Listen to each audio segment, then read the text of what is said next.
A paz do Senhor Jesus, meus amados irmãos, que Deus abençoe a todos, sejam todos bem-vindos ao nosso ADCast, o nosso podcast da Assembleia de Deus de Criciúma, Santa Catarina.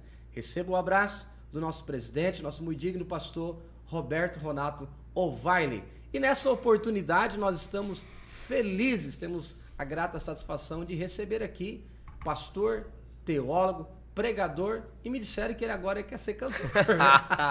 Vamos começar assim.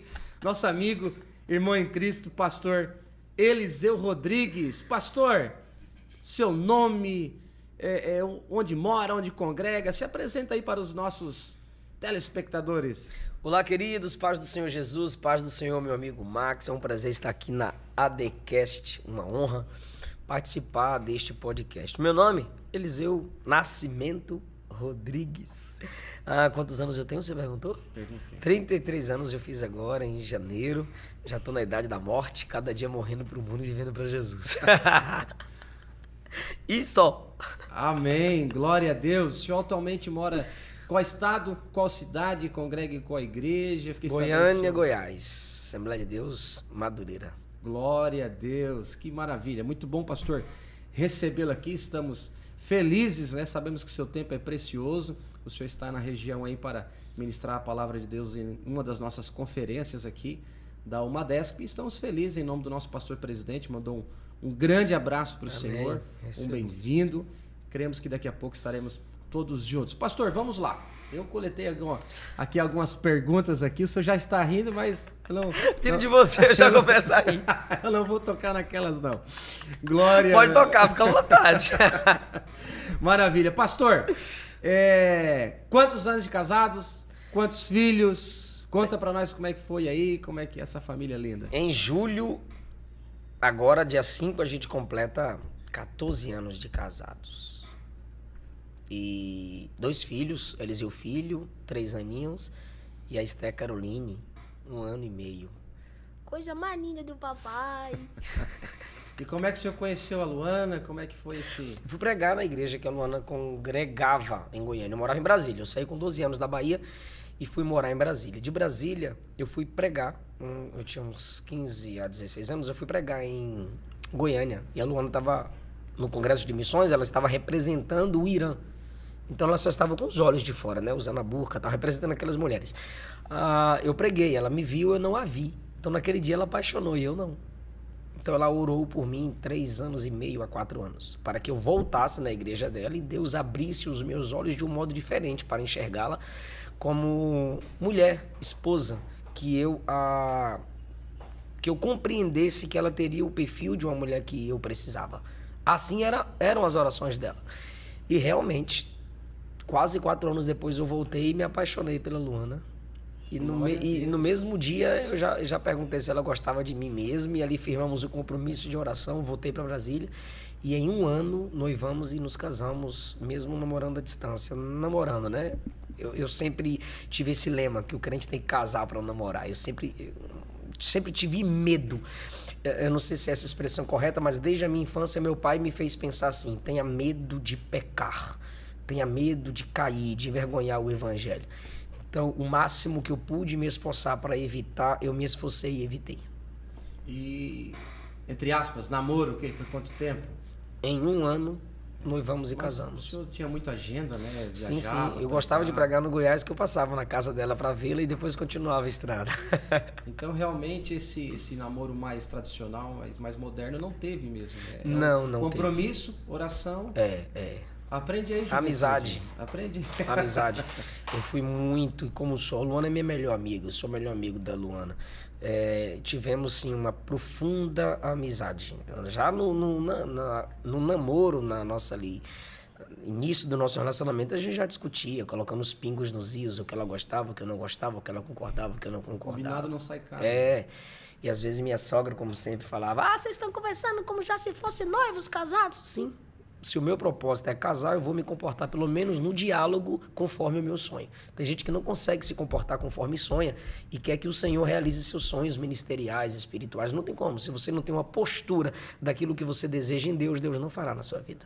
Uau! Se parar o podcast aqui, a gente já ganhamos o programa, né? E uma das tantas coisas que eu acho edificante no testemunho de vocês é que ela orava por você, mas ela orava para ser uma bênção também para você. Sim. Para ser ela resposta sempre dizia, também. Ela dizia, eu oro para ser esposa. E por isso que depois que a gente casou, eu lutei 8 anos para a Luana gravar um CD. Por quê? Eu mexi aqui, Max. Não tem problema. Aqui você pode mexer, desmexer, ficar em pé. Cara, vai mudar muito. Teve experiências de eu pregando e eu chamei a cantora no microfone, como é o normal no meio pentecostal. Eu vou orar para vocês, a irmã louvará a Deus com ele. A irmã disse assim, no contrato só está 3 músicas e eu já cantei minhas 3 músicas. E quando a Luana ouviu aquilo, com 8 anos de casada, aí ela decidiu gravar o CD. Mas por que ela resistia a gravar o CD? Pois ela dizia que casou primeiro para me acompanhar, me ajudar a me desenvolver ministerialmente e depois pensar no ministério dela. Sim. Não, coisa que nunca fui eu que a obriguei, ela que decidia. Eu sempre comprei músicas, eu sempre insistia e tal, mas ela esperava o tempo de Deus e ela... Isso é muito importante, porque o senhor não procurou uma cantora. Não, procurou uma esposa. Para formar uma família. E muito edificante mesmo, porque ela não procurava a pessoa certa apenas, ela procurava ser a pessoa certa. E é algo muito maravilhoso, né? Edificou a minha vida, né? Como eu te acompanho desde pequenininho. Menor. Desde menor. Não, mas é bom quando o vaso é pequeno assim, enche mais rápido o Espírito Santo, sabia? Olha o cara indo lá, ó. Nossa, câmera... É verdade, gente. Mas ele não é grandão, não, né? Não. Um cara igual eu tem que demorar o culto inteiro para encher do Espírito Santo. O senhor no hino da harpa já tá cheio. E estressa rápido também. Estressa rápido também. Pastor, falando em estressar rápido, nessa questão, nesse tema de família, a gente procura sempre aqui no ADCast procurar o lado mais informal, os bastidores, o dia a dia, porque o pastor, o gigante da pregação, a gente acompanha no YouTube, no TikTok, essas plataformas, graças a Deus, o senhor está lá levando a palavra de Deus, a Amém. Bíblia pura. Nós glorificamos a Deus por isso. Então nós procuramos também nesse primeiro momento trazer que o pessoal de casa fica curioso, né? Eles querem saber o Eliseu do dia a dia, irritar. O que irrita mais a sua esposa? O que o pastor Eliseu faz? Uma das coisas que eu faço que irrita a Luana... Não é que eu não a irrite. Eu tô tentando procurar aqui o que menos irrita. Porque mulher, você sabe. Respiro. Rapaz, eu chegar de viagem e já ter vários compromissos para cumprir, já a irrita pouco tempo para ela ou para os meninos. Ela ligar e eu não atender. Nossa. Também, mas é mais ao contrário, ela sabe. São as coisas assim que, às vezes na cabeça da mulher ela maximiza, né? Porque elas enxergam as coisas diferentes da gente, mas essas coisinhas aí eu tento ir melhorando, graças a Deus.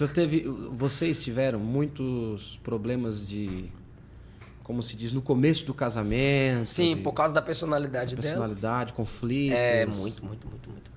Se fosse para o senhor em 2 minutos aqui, olhar para nossa câmera e resumir, preciosos conselhos para recém-casados, o que o senhor diria? Se ela gosta de conversar, dialogue no momento do atrito. Um exemplo, a minha esposa mesmo, ela fala, ela se expressa, mas quando triste ela se trava. Então meu conselho é, se a sua esposa ou vice-versa, o seu marido, tem facilidade para comunicar como eu tenho na hora da pressão, comunique. Mas se ela, somente ela, que a Bíblia chama de vaso mais frágil, no sentido de sentimento, valor e cuidado que nós devemos transmitir, se ela se trava, evite falar. A Luana é esse perfil. Se ela se entristece, ela se trava. E se eu ficar ali martelando, eu vou entristecendo-a cada vez mais. Eu peguei a técnica, eu me retiro, vou pro meu escritório, vou orar. Quando eu percebo que o erro foi totalmente meu, eu vou chorar na presença de Deus, eu vou me quebrantar diante de Deus. Isso faz com que ela reconheça a humildade em mim e abra o acesso para o diálogo. Eu tentei muitas vezes do meu jeito. Então, o perfil dela é, me entristeci, eu me calo. Aí eu ficava lá insistindo, bora. Eu a irritava ainda mais. Então, entenda o perfil do seu cônjuge. E demorou. Que eu peguei essa técnica tem 2 anos. Então, se ela tem facilidade para dialogar enquanto irritada, dialogue. Se ela não tem, espere as coisas se acalmarem depois você dá um abraço e dialoga. Fuja da aparência do mal. Provérbios diz que é bom a gente se afastar do lugar da contenda. E, como disse o Max, fuja da aparência. Eu brincando, eu tô aqui para quebrar a linha. Estou aqui para quebrar a linha, né? Pastor, o senhor se considera uma pessoa fácil de se estressar? Sim. Sim. Sim, mas... Sim, mas ao mesmo Falta tempo... um pouco dar um soco na mesa, sim. Sim, mas alguém pode, nos comentários aí, me definir de um modo melhor. Às vezes quem tá de fora nos enxerga melhor, Max. Sim, mas ao mesmo tempo também fácil de me alegrar. Você me estressa rápido, mas você me alegra rápido. Tipo, a Luana, se ela percebe que ela sabe o que me estressa e como é um ser humano, ela vou fazer isso aqui para tocá-lo, ver se ele se cala, ver se ele me respeita, alguma coisa assim. Então ela faz, me estressa e ela sabe ao mesmo tempo como me acalmar. Então eu sou fácil, tanto para estressar. Vamos sair agora do ambiente de culto, Sim. do ambiente de família e vamos para o ambiente de culto. O senhor, enquanto ou pastor na sua igreja, ou pregador, obreiro na sua igreja, o que mais irrita no culto? Bagunça, desordem. E isso aqui eu envolvo conversações desnecessárias. O crente tem que ter foco no culto. A minha mãe, quando nos levava para o culto, são 5 homens e uma menina. Então a casa era bebezinha, a minha irmã. Mas os 5 homens, a minha mãe levava de carreirinha para o banheiro com cipó na mão. Todo mundo bebia água, usava o banheiro, só saía do culto depois que acabasse o culto. Eu fui ensinado assim, e o culto é um ambiente de ordem, decência, ouvir Deus falar. Se eu estou num ambiente de culto, a gente precisa dar atenção. E isso me irrita, mas quando você vira pastor, como eu sou pastor auxiliar, você vai compreendendo mais coisas, você vai se acalmando mais, você vai se colocando no lugar do outro. Então, como itinerante, você chega lá, prega e vai embora. Mas hoje, como pastor que cumpre o ministério itinerante, como pastor auxiliar, eu não sou pastor da igreja. Tem o pastor da igreja, eu sou um pastor auxiliar na igreja. Você compreende mais. Tipo em Rondonópolis, estava o maior movimento porque chovia, os irmãos entravam. Aí a chuva amenizava, os irmãos saíam. Parece que estava muito quente, não sei. Chovia e entravam. Aí eu parei no meio do sermão. Falei, irmãos, eu não consigo pregar assim, é uma dificuldade minha. Eu vou esperar os irmãos entrarem, sentarem, e aí eu continuo pregando. É só para eu não perder o foco, eu não perder a atenção. Porque eu tenho me esforçado para que minha mensagem tenha reflexão também. Eu não chego pregando e já aplicando. Quem me acompanha pregando, eu não aplico no início da mensagem. Pode ter, porque eu sou pentecostal. Mas eu trago uma reflexão para depois trazer a aplicação. Então, na reflexão, se o povo se perde, eu entendo que eles vão perder a aplicação e não serão edificados. Então, o meu estresse não é por mim que eu seja o melhor que queira a atenção de todo mundo. Não.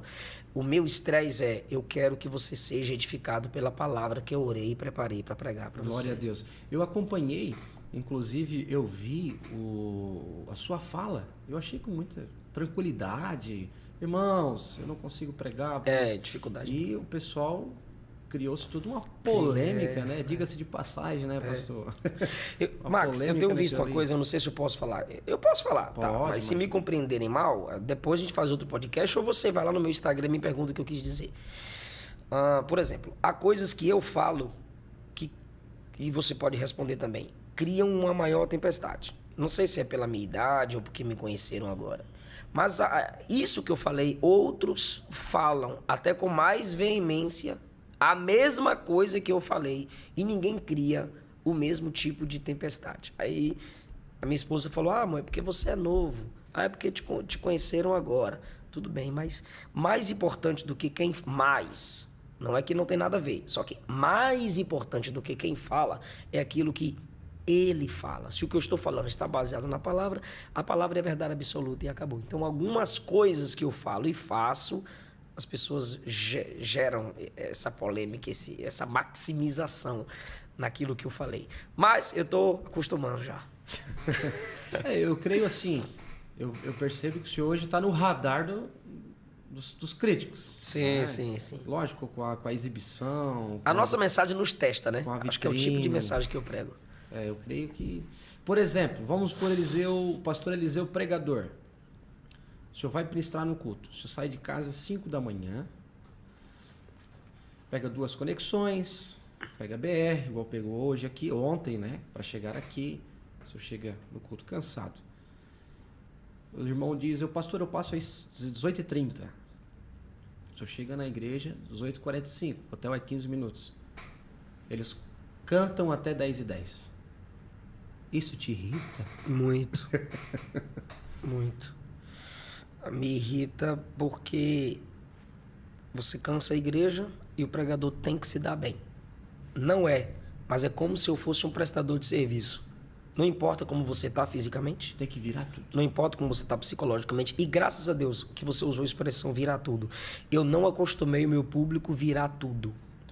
O público desses profetas barulhentos e de forró passaram a me seguir para me criticar depois daquela polêmica e ficam dizendo que eu sou um pregador frio, porque eu não grito, não pulo, não saio marchando no meio da igreja. Frieza, biblicamente falando, é viver na prática do pecado e não exercer o primeiro amor pelas coisas de Deus. Então eu não acostumei o meu público com gritos desnecessários, pegar na mão, sair marchando. Então eu consigo hoje pregar em igreja pentecostal, neopentecostal, igreja tradicional, porque tem igrejas assembleanas que são tradicionais. Os irmãos dão no máximo glória a Deus quando eles compreendem a mensagem. Tipo a igreja aqui, a sua sede.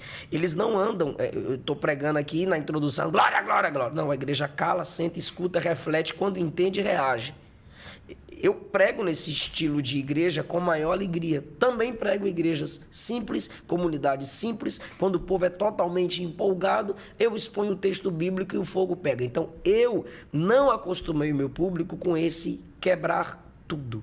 Agora, você está numa igreja, irmão, canta forró, e canta pagode, e canta hino antigo, e canta hino novo, e depois eu tenho que pregar de um modo que as pessoas gostem ou sejam realmente edificadas sem que me dê tempo. E quando eu digo me dê tempo, é que já são 10h30 da noite e o cara diz, fica à vontade. Eu não fico à vontade, eu não vou ficar à vontade. Ali tem idosos que precisam tomar remédio. Ali tem pessoas que vão trabalhar no outro dia. Então não me mande ficar à vontade se você canta 2, 3 horas e quer que eu pregue 2 horas, até porque minha mensagem não passa de 1 hora. A gente precisa, mais uma vez eu repito, ter decência e ordem no culto. Pentecostalismo não significa a perca do seu controle, a desorganização. E é engraçado, o trágico. Cantam. Tem alguém passando na rua aí, tem um louvor, traz também. 5, 6 horas de culto, agora nós vamos para a melhor hora. A hora mais importante. A hora mais importante. É complicado, né, pastor? É bom conversar com o pregador, né? Outro assunto que o senhor falou sobre a questão ali, que agora o senhor é um pastor auxiliar, embora não seja o pastor local da igreja, mas o senhor ajuda a pastorear o rebanho do Senhor e acompanha a obra local bem de perto. Eu vejo que o senhor é bem ativo na sua igreja. E quando o senhor falou, deu um estalo na minha mente. E eu também, como jovem pregador, e muitas coisas me irritavam no culto. Aquela criançada e tal. Por exemplo, eu já pastoreei igrejas, congregações pequenas, que os pais não queriam ir para a igreja porque a filha com autismo, ela não conseguia parar no culto e eu não tinha uma sala, eu não tinha estrutura. Como que eu vou... A palavra não é nem cobrar. Como que eu vou conversar com o pai, iniciar uma conversa com a mãe, se... A igreja que eu pastoreio não tem uma estrutura para cuidar do filhinho dele, da filhinha, que é precioso aos olhos do Senhor. Então, realmente, quem está em casa... O que você falou aí sobre o preparo da ambiência para que você possa até cobrar um bom resultado ou instruir. Deus, primeiro faz o jardim, depois faz o homem. Primeiro manda fazer o tabernáculo, depois fala sobre o exercício do sacerdote. O tabernáculo é falado desde o capítulo 24 do Êxodo, 24 e 25. Só no 28 fala sobre o exercício sacerdotal. Em João capítulo 4, Jesus prepara o ambiente com a presença dele para depois receber aquela mulher. Atos 1, Jesus mandou ficar em Jerusalém, orando, buscando, para depois receberem o poder do Espírito para serem testemunhas. Então, às vezes, o ambiente precisa ser preparado. A gente não pode exigir das pessoas algo que só seria possível se gerássemos um ambiente ou um preparo para aquelas pessoas. Então eu quero crianças educadas no domingo à noite. Como é a minha escola no domingo pela manhã? Eu invisto na... Será que o pastor investe? Mas eu achei incrível isso aí, uau. Depois da produção, pode cortar para mim essa parte, que eu vou pregar. Então, vocês puderem cortar, daí eu prego. Aí eu digo, recebi essa mensagem. Não digo de quem, né? Mas recebeu. Irmão, eu estava na igreja, que eu estou no ambiente, aqui na estrutura da igreja, você recebia a mensagem e tal. Mas eu só toquei no autismo, tem o imperativismo, tem série outras situações, né? A minha filha, por exemplo, é muito imperativa. Aí hoje, como pastor, você se põe no lugar dos pais. E como pai, tenho uma filha de 3 anos e meio, muito imperativa. Eu acho que esse é um assunto que deve ser levantado, essa questão do ambiente, da preparação, porque nós não pastoreamos só uma classe de pessoas, né? Gerações... Tem igreja que eu estou pregando, cara, mas é incrível. A criança tá lá quietinha o culto todo. Quando começa a pregar, eu não sei o que acontece. Alguém pode ter uma explicação para isso. A criança começa a chorar alto. Eu acho que a criança quer sair depois que acordou e a mãe quer me ouvir pregar. O pai quer me ouvir pregar. Aí ele tenta acalmar aqui, mas ele quer me ouvir. Eu olho pro olhar da mãe e do pai, Max. Ela tá de olho em mim e desesperada aqui com a criança. Ela não quer perder a mensagem e ao mesmo tempo acalmar a criança. Ela sabe que se ela sair, ou ele, vai perder a mensagem. E eu não consigo olhar com a cara feia, eu não consigo me estressar com aquilo. Quando você tem contato com a sua igreja local, nesse sentido pastoral, você se põe no lugar da ovelha. Então recomendamos, né? Os jovens pregadores tenha contato com a sua igreja local. Contato, vínculo, cargo, seja o que você quiser denominar, com a sua igreja local, né? Acompanha a luta de perto. E outra, uma palavra para essas mães, para esses pais, eles estão prestando um culto agradável ao Senhor. Tá chegando ao Senhor com uma adoração. Está chegando ao Senhor com uma adoração. A mãe vai doente, o pai vai doente, a criança às vezes está doente, a mãe começa a se arrumar 4 horas da tarde, 4h30. Isso é um culto, né? Não se sinta assim, de repente, um estranho no culto.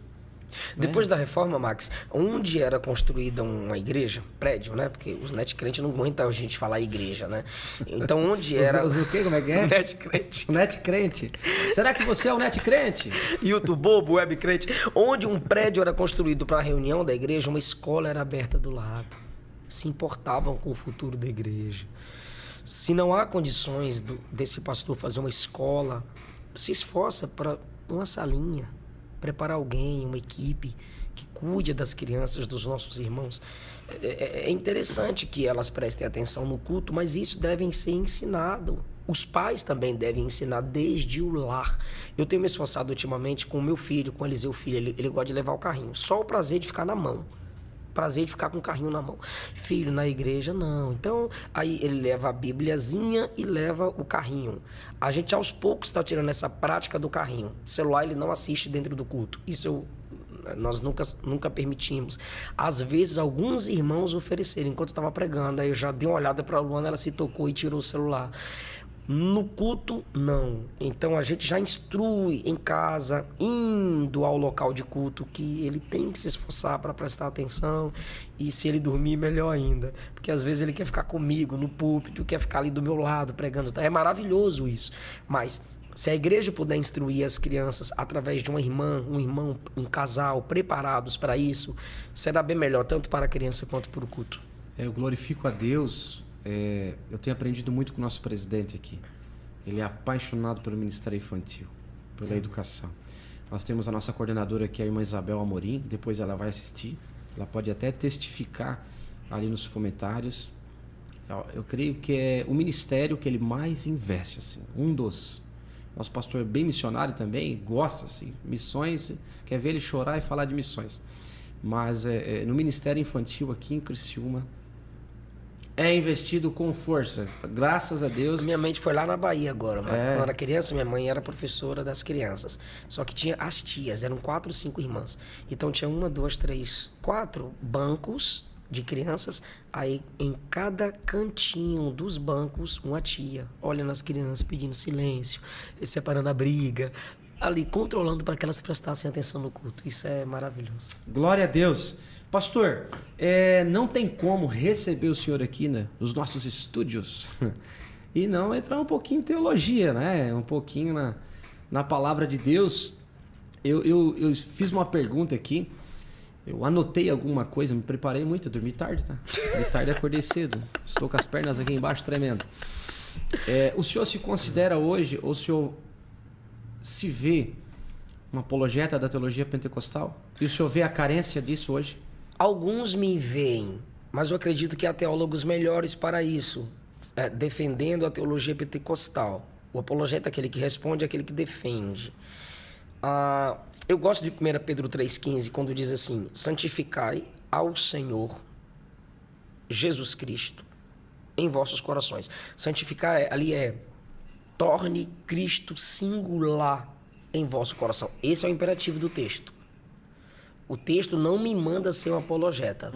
O texto me manda tornar Cristo como o Senhor singular em meu coração.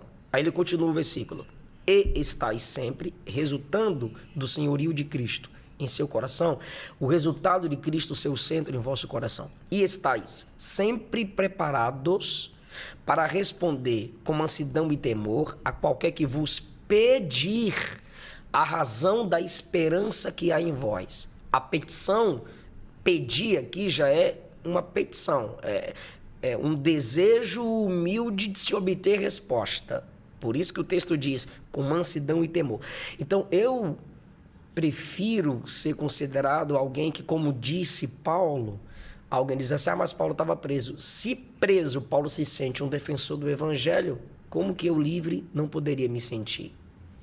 Então, um defensor da palavra de Cristo, um defensor do evangelho, dos princípios de Deus, que todo crente deveria ser. Porque não é só o pastor que deve, não é só o pregador que deve, não é só o teólogo que deve tornar Cristo singular como Senhor em seu coração para responder àqueles que perguntam, pedem a razão da nossa fé. Todo crente deveria ser. Então, não é pelo fato de a gente ter a teologia que a gente deve se tornar um apologeta. Não. Quem tem Cristo como singular, o Senhor separado, santificado em seu coração, esse crente deve ser alguém que apresenta a razão da sua esperança àqueles que lhe pedem. Sim, eu entendi perfeitamente o seu raciocínio, mas eu vou falar agora... A minha conclusão sobre o pentecostalismo. Eu não quero, particularmente falando, me tornar um militante do meu dogma, do grupo do qual eu faço parte. Eu entrei nesse caminho, mas dei uma pausa antes que eu fosse assim visto. Em que sentido? Se criticar o pentecostalismo, eu vou responder. Mas se criticar a Bíblia, eu vou responder. Se criticar a fé, eu vou responder. Se falar do evangelho em si, da igreja, eu vou responder. Então, eu não quero ser um militante do pentecostalismo. Eu quero ser um defensor da causa de Cristo. É assim que eu tenho me apresentado e eu gostaria de ser visto assim. Eu gostaria. Mesmo que as pessoas, como eu sou um pregador pentecostal, aí eu sou visto como alguém, devido à mídia, ao nome que tem, que defende a doutrina pentecostal. E a doutrina pentecostal é cristocêntrica e bíblica. Ok. Eu só não quero que me vejam como um militante do pentecostalismo, mas em defesa da fé. Consegue definir para nós, em rápidas palavras, a diferença do defensor e do militante? Bora. O militante é aquele que todo dia ele defende, ataca e critica o opositor da sua doutrina, da sua crença, do seu dogma. Todos os dias ou na maioria das vezes. Ele frisa apenas naquilo. Se você... O debate. Ele está no debate ou até debate para o qual ele não foi convidado, ele pega o seu Instagram, o seu Facebook e com autoridade ele milita em prol daquilo. Eu conheço teólogos assim e os respeito. Eu já não faço isso nas minhas redes sociais e nas minhas pregações. Apesar de eu ser pentecostal e não aceitar críticas desrespeitosas e desnecessárias, eu não sou militante do pentecostalismo em si, que é um ramo do cristianismo. Glória a Deus. Eu vejo, cada um tem a sua opinião, eu vejo a necessidade também. Né? 1 Coríntios, eu acho que o 12:11, o Espírito que opera tudo em todos. Em todos, né? Como um time, né? Cada um na sua posição. E eu enxergo o Senhor perfeitamente como um apologeta. Amém. Tá? Do Evangelho. Eu vejo essa carência no Brasil, na nossa nação, na nossa geração. Por muitos anos, não sei se o senhor vai concordar comigo, não precisa também, pastor Silas Malafaia liderou essa Concordo. defesa e ficou um vácuo. Porque eu não sei com quantos anos está o pastor Tá Silas. vendo? Essa é a sua visão de fora. Como De é bom fora. eu ouvir a visão Eu que glorifico a Deus pelo seu ministério. Eu não, tenho a certeza que o achismo é certo. Eu creio que é necessário, né, alguém que Deus levantou, uma família, um ministério, assim como o pastor Elias Torralbo. Eu posso citar nomes aqui de quem eu vejo como apologeta do Imagina. pentecostalismo? Por favor. Reginaldo Cruz, Gutierrez Fernandes, César Moisés, Ciro Sanches Ziborde, Silas Daniel, Altair Germano, Tiago Rosas, são teólogos que estão os textos deles defendem o pentecostalismo com muita maestria. Talvez não tenham o alcance que eu tenho, e por não terem o alcance que eu tenho, ou o contrário, por eu ter o alcance que eu tenho, 2.100.000 seguidores no Instagram, 1.500.000 na página do Facebook e 800.000 inscritos no canal do YouTube, eu me vejo, ou eu sou obrigado a ampliar a defesa da fé. Consegue me entender? Perfeitamente. Agora, como? Porque há muitos grupos, né? Bônus e ônus, né? Há muitos grupos ali que eu preciso respondê-los e ajudá-los também. Agora, esses nomes que eu citei aqui, eles parece que se aperfeiçoaram, tiveram isso como foco, a defesa do pentecostalismo brasileiro. Me acendeu uma luz aqui. Vai ter diversos pastores, líderes e jovens que vão assistir o nosso podcast. E eu, como coordenador de jovens aqui do nosso Extremo Sul, quando eu vou fazer uma EBJ, uma escola bíblica de jovens, na hora de pensar alguém, foge da memória. Vamos deixar registrado. Pronto. O senhor consegue dar pra gente aí 5, 6 indicações? Você líder que quer fazer, você líder de jovens, coordenador de campo, pastor de igreja, quer fazer com a sua juventude uma escola bíblica com o tema pentecostalismo, outros temas, vamos com indicações com o pastor Eliseu Rodrigues. Já vou livrar a parte dele, porque o nosso tempo aqui é corrido. Ele pode esquecer alguém, né, Sim. pastor? Daí não é porque o senhor não indica. Daqui a pouco eles vão fazer um corte, pastor exclui. Como você falou juventude, tem um jovem que para mim está se despontando e ele vai ser um guardião da teologia pentecostal, cara. João Antônio Martins. João Antônio. Eu sempre coloco os vídeos dele no meu story. Amante da teologia pentecostal. Então é bom a gente usar esses nomes porque inspira e dá eles nos dão argumentos para a defesa pentecostal. Eu vou me comprometer junto com a nossa equipe aqui, vou colocar o @ desses pastores. Então, o senhor consegue citar 5, 6 nomes agora para indicar para essa escola bíblica? Vamos lá, então. Gutierrez Fernandes, César Moisés, Altair Germano, Tiago Rosas, João Antônio. Perfeito.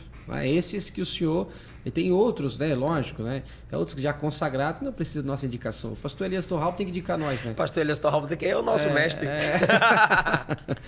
Glória a Deus. Então, depois da produção, faz um corte. Eu creio que vai ser muito produtivo, muito bom esse auxílio. Pastor, o tempo está voando.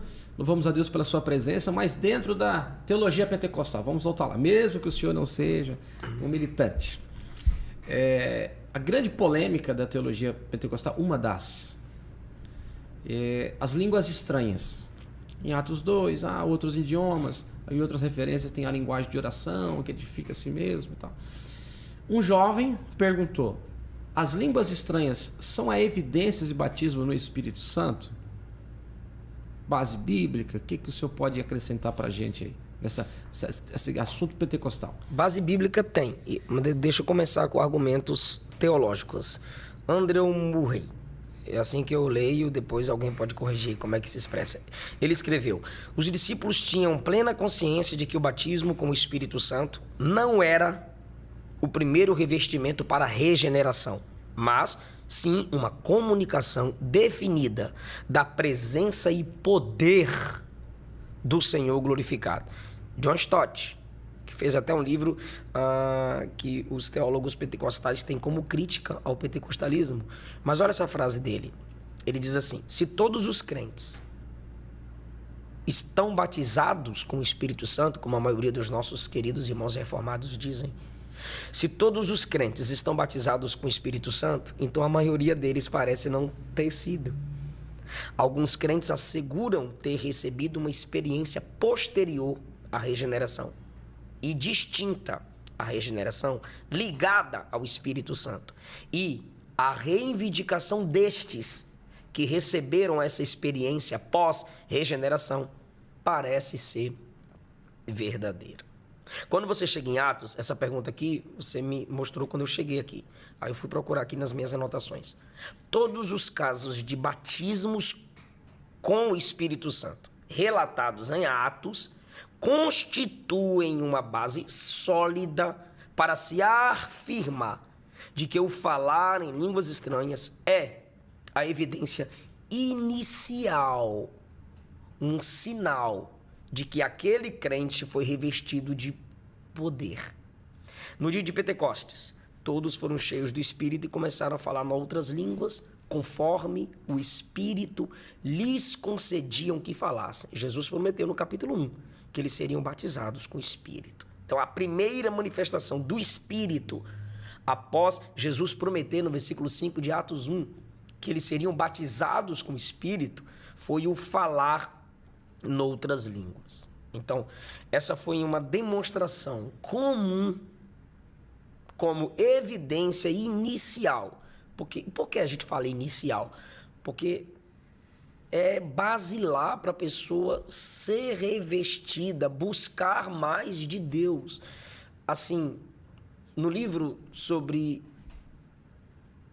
Palavra, Espírito e Poder, se não me engano, do Gutierrez Fernandes, CPAD, ele tem revestidos de poder e ele tem palavra, espírito e poder. Ele diz o seguinte, que as pessoas questionam se a pessoa só tem dons se ela for batizada com o Espírito.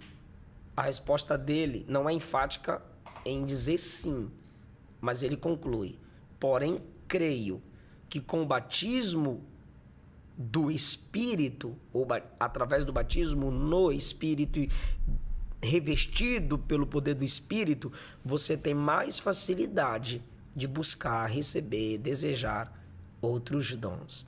Porque você tem um foco pelo poder do Espírito a se quebrantar e a desejar mais e mais desse Espírito que você já experimentou o seu poder.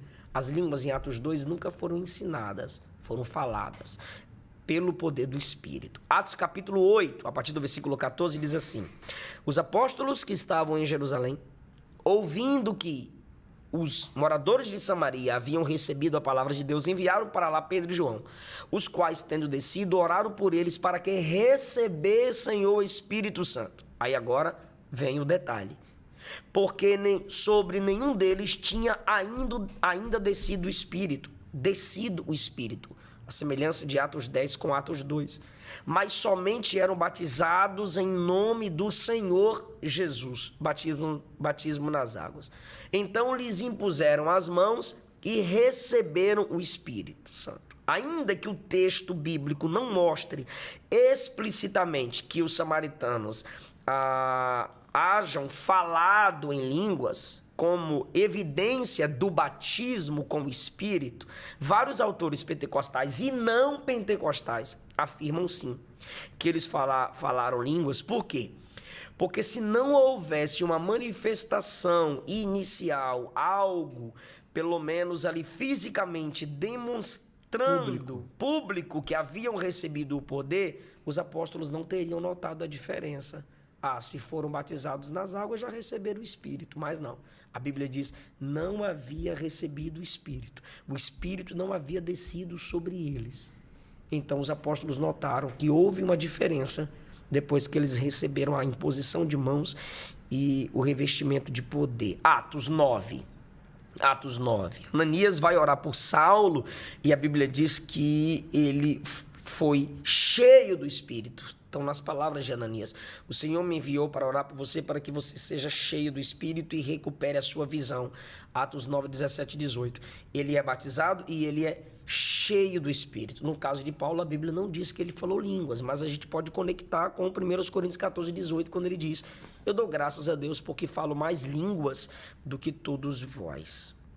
Você tem Atos 10, quando o Espírito desce na casa de Cornélio, a Bíblia diz que todos foram cheios do Espírito e falaram línguas, glorificando a Deus. Um sinal inicial.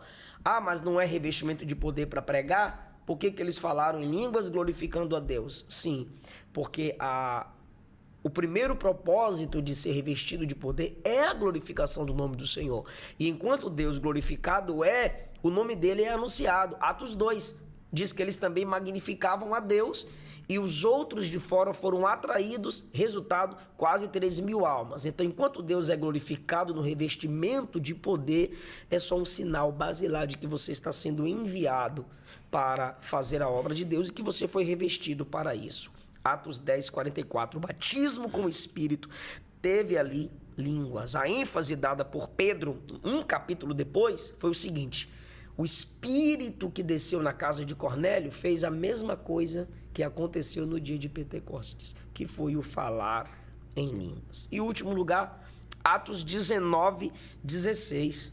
Impondo-lhes Paulo as mãos, veio sobre eles o Espírito Santo e falavam línguas e profetizavam. Então nós temos esses textos que confirmam que em Atos os revestimentos pelo poder do Espírito geraram o falar em línguas.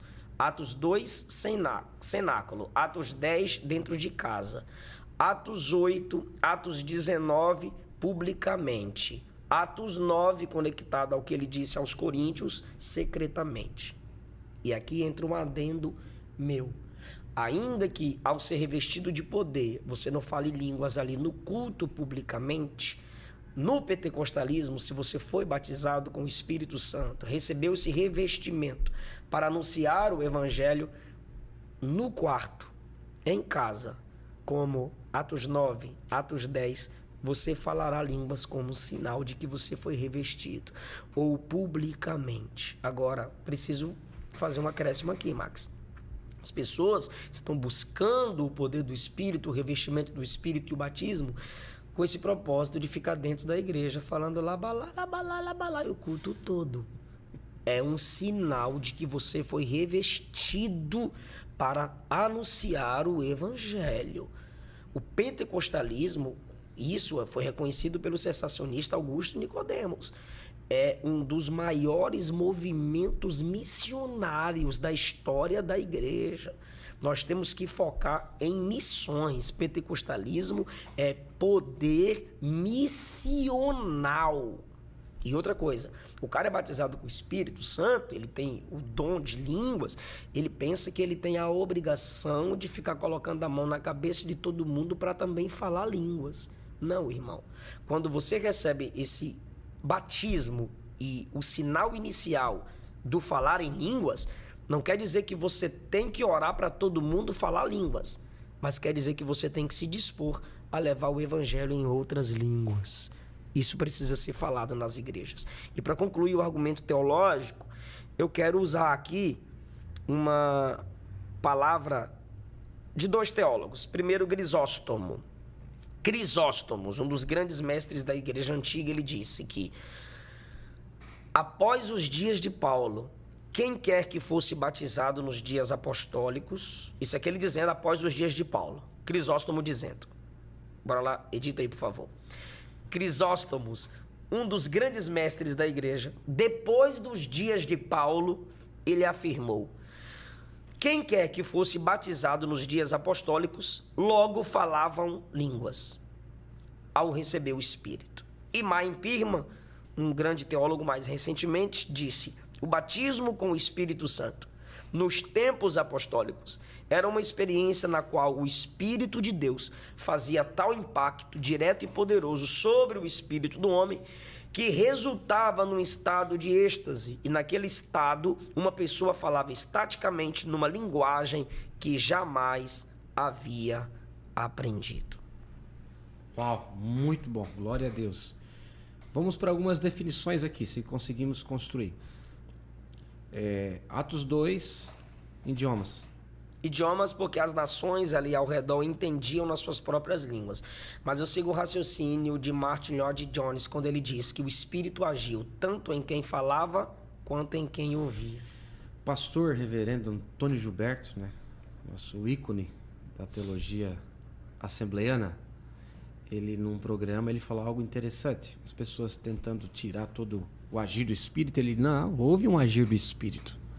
O sobrenatural aconteceu, mesmo que resultou ali em idiomas, um propósito missional. Aí ele fez uma pergunta para o seu, não oponente, mas quem estava do outro lado de outra linha teológica.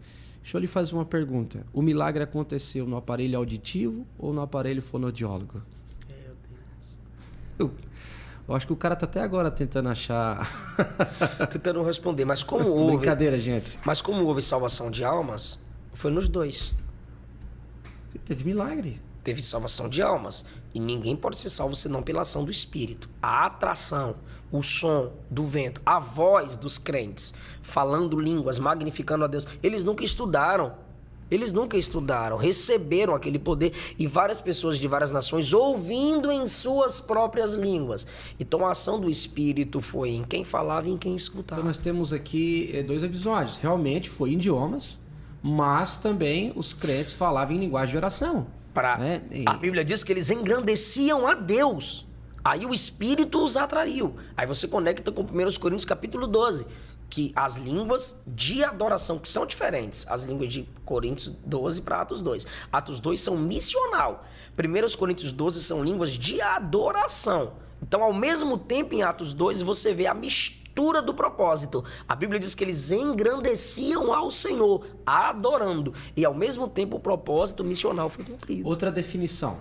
Línguas estranhas não é língua dos anjos. Não. O apóstolo Paulo disse, ainda se eu falasse, mas ele não falava. A expressão ali é uma hipérbole e quer dizer que é algo sobrenatural, celestial, que vem de cima, que não é da minha própria invenção. Eu cresci vendo muitos pregadores, as línguas dos anjos. Paulo falava a língua dos anjos, mas o apóstolo Paulo falou, ainda se eu falasse. Onde um anjo chegar, ele vai falar a língua daquele país. Uau, gostei dessa... No Antigo Testamento o anjo fala hebraico, no Novo Testamento o anjo fala grego. Ele quer comunicar, né? Ele quer comunicar. Ele não quer complicar. Se possível, ele manda até um WhatsApp, né? Traz uma visão. Pastor, não vamos entrar em exageros e onde tem seres humanos, se nós entrarmos nesse assunto aqui, vai longe. E eu estou preocupado com o seu tempo. Mas eu agradeço de antemão. Vamos lá, dentro das questões dos dons espirituais, essa questão do ambiente pentecostal, nós começamos o podcast falando sobre casamento. Vamos unir esses 2 temas. Existe profecia para casamento? Existe. Por que a gente vai limitar Deus e dizer que não? Agora eu não vou colocar a regra. Não depende de casamento para casar. De profecia? Perdão. Não, depende de casamento para é complicado. Edita isso aí. Faz a pergunta de novo. Muito boa a pergunta. Muito boa. Existe profecia para casamento? É uma regra, o jovem tem que esperar uma profecia. Eu já lidei com jovens que os 2, vou colocar o senhor dentro de uma história real. Os 2... Você me dá água. São uma bênção. Essa produção consegue uma água aí. Os 2 são uma bênção de Deus. A menina orou 3 vezes e disse, Deus não falou. Terminou com ele. Os 2 se gostando, aparentemente, né? Então, assim, é complicado. De repente, uma grande família ali já evitou de ser construída.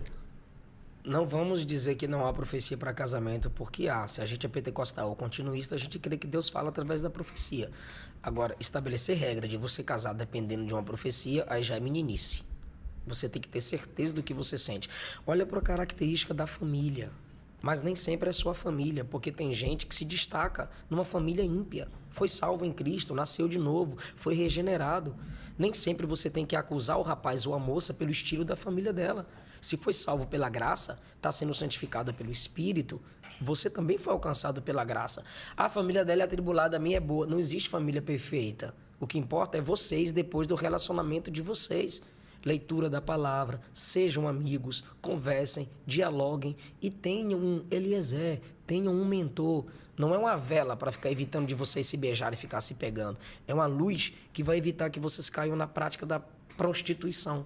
Então, assim, pastor, eu não vou dizer que não há profecia. Quando eu orava com a Luana, enquanto ela estava num culto, pastor Vanderlei Castelhano ou é Carceliano? Eu creio que é Carceliano. Carceliano. Pastor, com gás? É.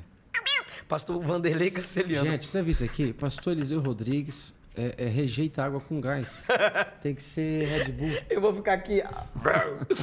Então eu estava num culto pregando, Max. Pastor Vanderlei Castelhano pregando num ginásio em Goiânia. E eu pregando em Brasília. Uma irmã negra, baixinha, de oração, de cocó na cabeça. Coque, não é cocó, coque. Veio até a mim e disse assim: Deus coloca uma aliança no seu dedo. E aquela moça, em Goiânia, já é a sua esposa. E eu no culto. Nosso cameraman deu até glória aqui, quebrou a O ética. Vanderlei Casceliano, em Goiânia, falou, pregando naquele fervor que ele prega, ele desceu do púlpito, foi até a Luana e falou assim: Deus está colocando uma aliança no seu dedo. Não muito tempo passará e você se casará. Na mesma noite, eu fui pro Orelhão. Vocês usam Orelhão aqui ainda? Não, ninguém mais usa, eu acho. Eu fui pro Orelhão ligar pra Luana. A Luana tava me esperando ligar na casa da mãe dela. Tem uma coisa pra te contar, tem uma coisa pra te contar. Falei, eu que tenho pra te contar. Então conta você primeiro. Quando eu contei primeiro, ela tava chorando. E ela falou assim: eu também recebi uma profecia semelhante a essa. Não tem como limitar. Existe, mas não é uma regra. Existe, mas não é regra. Existe, mas não é regra. A paz de Cristo seja o árbitro em vossos corações. Seja juiz em vossos corações. Então vocês aí, jovens, né? Orem ao Senhor, se enchem os dois do Espírito Santo e não esperem, de repente, vou esperar uma profecia para casar. Para de graça. Não, se Deus quiser, Ele manda falar. Agora, se vocês guardam a pureza, honram os pais, esperam o tempo certo para tudo, casa, meu filho, vai para cima. Mas foi trágico assim lidar com essa situação. Aí o jovem, ele é muito engraçado, ele é assim: não, isso aí é porque eu sou feinho. Se fosse um bonitinho, nem precisava de profecia. 2 metros de altura, olhos verdes. Tadinho. Assim, não, meu irmão, não que você não seja, mas o importante é ter saúde e Jesus no coração. Mas é algo interessante, assim, né?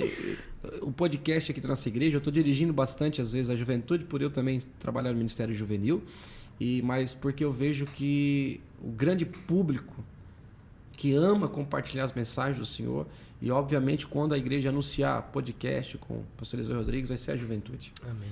Principalmente os nossos jovens do Sul, acho que do Brasil inteiro, os nossos jovens do Sul são apaixonados pelo ministério de vocês, né? Do senhor, da Luana, a família. Então, por isso que às vezes eu puxo pro lado deles, né? Daqui a pouco a produção vai dizer: não está fazendo um podcast para a juventude. Mas os jovens, sim, anos para baixo.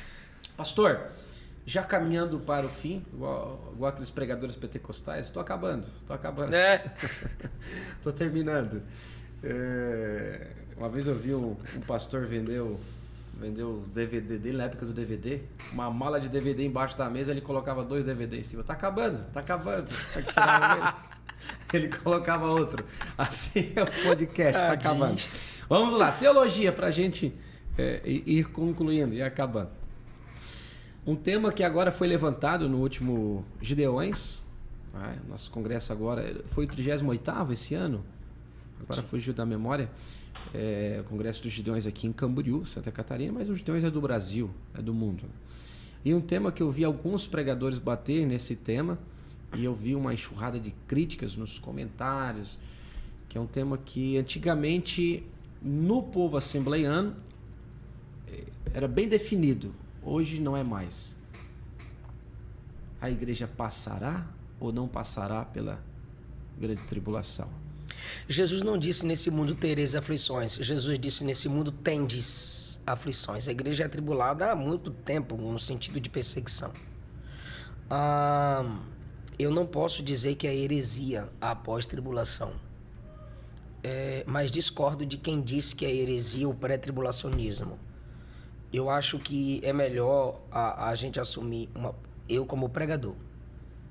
Eu estou falando aqui no sentido de pregação. Eu, particularmente falando, não sou dogmático escatologicamente falando. Eu gosto das duas. Quem crê que Jesus vai livrar a igreja da grande tribulação é alguém que acredita que o nosso Senhor tem poder para nos livrar de grandes perseguições. Não é nem a tribulação, é a grande tribulação. E isso, o pentecostalismo clássico não prega que a igreja vai passar pela grande tribulação, mas que a igreja vai escapar. Alguns veem isso como escapismo, a gente vê como esperança, porque há base bíblica também para se afirmar, por isso que são debates que não se encerram. Aqueles que creem que a igreja passará pela grande tribulação também é um povo que tem uma fé que Deus vai preservar a sua fé. Glória a Deus por isso. Eu acho que é melhor, no meu costume de pregar escatologia, eu reflito mais no conceito devocional escatológico. Porque assim, a gente tem que focar naquilo que nos une mais do que naquilo que nos separa. O que nos une escatologicamente falando? A escatologia própria. Céu, inferno, tribunal de Cristo, novo céu, nova terra, o galardão dos salvos. Isso todo escatólogo crê. É a parte da escatologia que nos une. Céu, inferno, novo céu, nova terra, o reino eterno de Cristo sobre essa terra, o galardão dos salvos e o juízo dos ímpios. Eu gosto de pregar nesse sentido. E aqui na terra, se Jesus vem, eu tenho que me santificar. Se Jesus vem, eu tenho que trabalhar com qualidade para que eu tenha a garantia do meu galardão. Se Jesus vem, alguns levam para a obra social. Jesus vai vir e tal, então a gente precisa fazer obras sociais, porque as coisas, um dia ele vai vir para reinar e as coisas precisam se organizar. Não, as coisas não vão se organizar. Ele vai fazer novo céu e nova terra, então isso nos humilha, isso nos torna dependentes. Agora, a nossa esperança tem que ser fazer missões, anunciar que Jesus vem, um dia ele reinará, e só quem faz parte do seu reino também reinará com ele. Então eu simplifico a escatologia para os nossos irmãos que estão nos assistindo, Max, com duas perguntas. Você crê que Jesus vem? Aí a pessoa diz, eu creio. Então eu faço uma outra pergunta. Você crê que você vai? Se Jesus voltar hoje, você sobe. Se Jesus voltar amanhã, você sobe. Se você estiver aqui no reinado do anticristo e ele aparecer em glória, você subiria? Então, mais importante do que, eu acho, que o mais importante do que discutir o pré, o mid e o pós, é saber uma coisa. Jesus vem e a gente vai. Uau, glória a Deus. É um assunto polêmico, né? E eu gostei da colocação do senhor. Bem feliz. Vamos focar no que nos une, no que nos une, no que nos edifica. Eu não consigo ser dogmático nessa questão. Eu olho para o contexto devocional. Essa questão do escapismo também, eu particularmente tenho a tendência ao pré, né? Esses dias eu brinquei com a minha esposa. Por quê? Pelo ambiente que eu vivo, eu não também. gosto de sofrer.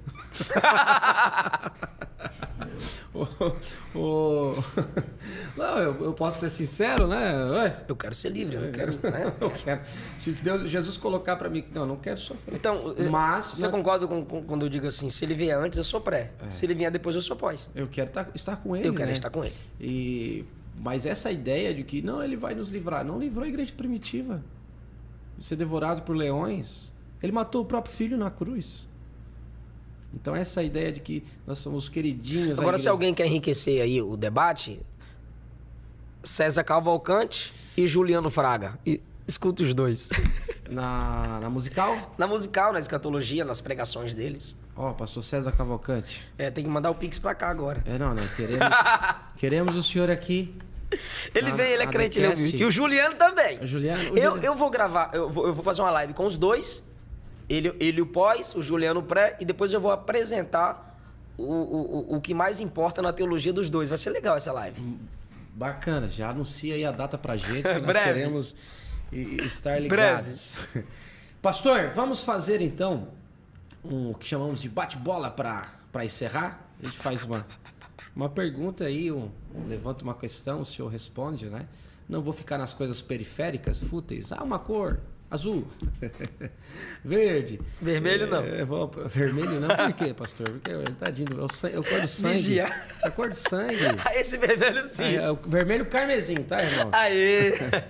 Gente, glória a Deus. Pastor Eliseu, qual é o CPF, senhor? Coloca o CPF dele aqui no GC. Tem profeta que não precisa, ele adivinha. Não vamos nem entrar nessas polêmicas aí, né, pastor? Glória a Deus. Vamos lá. Pastor Eliseu Rodrigues. Um medo. Medo? Cair. Da graça? Em pecado. Uma saudade. Infância. Inocência, pureza. As brincadeiras, amizades, sonhos da infância. As sem experiências. Boletos. Sem boletos. Sem boleto, a sujeira na rua, comer barro. Um passatempo do pastor Eliseu Rodrigues. Eu não perco tempo. Eu queria ter um passatempo. A minha esposa está tentando melhorar isso em mim. Não tem um esporte, não tem tempo. Tem um pastorzão aí do Se eu for assistir um filme Netflix, eu quero assistir Pedro, Paulo. Já é um passatempo, né? Mas então, imagina. Mas então, eu tô fazendo mensagem quando eu tô assistindo. Top, o audiovisual é fantástico mesmo. Pronto, é um passatempo. Assistir filme bíblico. Meu Deus, que homem crente. Não, sério, cara. Tá vendo uma áurea aí, gente? Não, Champions League. Pode ser? Eu não assisto tudo. Gosta? Eu não assisto tudo. Assisto ali 40 minutos e tal. Uma máquina. Uma máquina. Como é que é? Uma besta enjaulada. Ai, glória a Deus, né? Gostei desse aí. Um livro. As Catacumbas de Roma. Marcou sua vida. E os Heróis da Fé. Anota aí, pessoal. Um versículo. Amo um livro da Bíblia. Eu não tenho um versículo, mas eu tenho um livro que me impacta muito. 1 Samuel. A história de Samuel é muito impactante para mim. Glória a Deus. Eu creio que esse aqui talvez seja o mais forte. Um sonho do pastor Eliseu Rodrigues. Max, todos os meus sonhos até aqui realizaram. Hoje eu tenho sonhos com os meus filhos. E eu não quero dizê-los aqui, mas eu tenho sonhos hoje com os meus filhos. Mas todos os meus sonhos se realizaram. Ministeriais, todos. Ministerial, familiar, locais, lugares que eu queria pregar, estados que eu queria entrar, países que eu queria entrar. Você vê, eu prego na América em setembro e novembro. Mas o meu sonho era conhecer a Europa. E tenho conhecido. Então hoje, o sonho mesmo é algo mais familiar. Mais familiar, Glória a Deus, maravilha. Pastor Eliseu Rodrigues, Deus abençoe o senhor em nome de Jesus. Amém. Eu vi aqui os câmeras mesmo fazendo assim, ó. Uau! Glória a Deus, até deram um glória a Deus alto aí. A produção, eu escutei daqui a produção no fone repreendendo eles, né? E aqui é assim, ao vivo e a cores.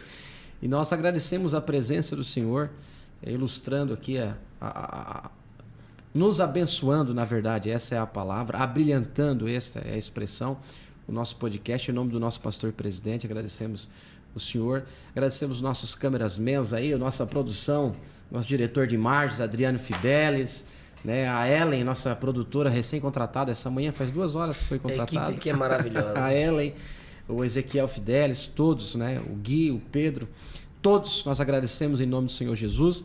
E antes de passar as considerações finais ao nosso pastor, nos ajude a divulgar a palavra de Deus, porque o centro aqui, embora damos risadas, tocamos em polêmica, o centro aqui é o evangelho, né? Anunciar o Senhor Jesus. Tenho certeza que alguém vai vir querer ouvir alguma coisa pessoal do Senhor, porque é bacana também você conhecer. Eu tiro assim, tem gente que chama de idolatria. Existe idolatria? Existe.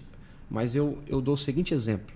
Se eu vivesse nos dias de Eliseu ou de Elias, e alguém dissesse para mim assim, ó, o Elias vai estar ali no centro, na praça, pregando. Meu amigo, eu largava tudo. Rapaz, ele falava assim, fica aqui, vou nada, onde você for, eu tô... Apóstolo Paulo vai estar aqui em Tubarão. Eu tava lá. Eu tava lá no mar já, abraçado com o tubarão. Então, assim, nós louvamos a Deus pela sua presença aqui, louvamos a Deus por esse podcast.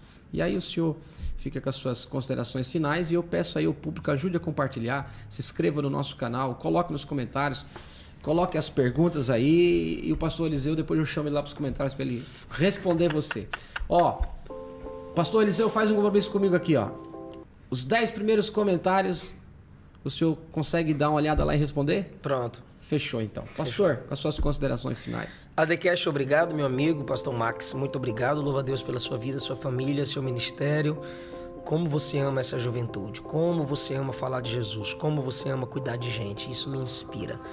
Muito obrigado aos meus irmãos aqui do sul do país. Vocês têm algo diferente da parte de Deus na vida de vocês e nós temos visto isso. Acredito que minha esposa já comentou até de mudar para cá. Isso é para depois.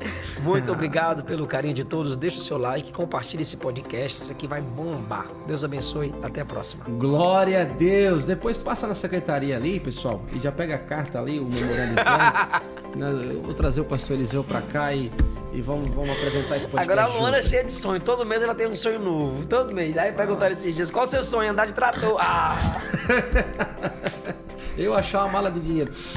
Luana, Deus abençoe a sua vida, as crianças, esperamos a carta de mudança e ajudamos aqui os obreiros a descarregar o caminhão. Deus abençoe, meu pastorzão. Amém, meu em nome amigo, de obrigado. Jesus. Ai.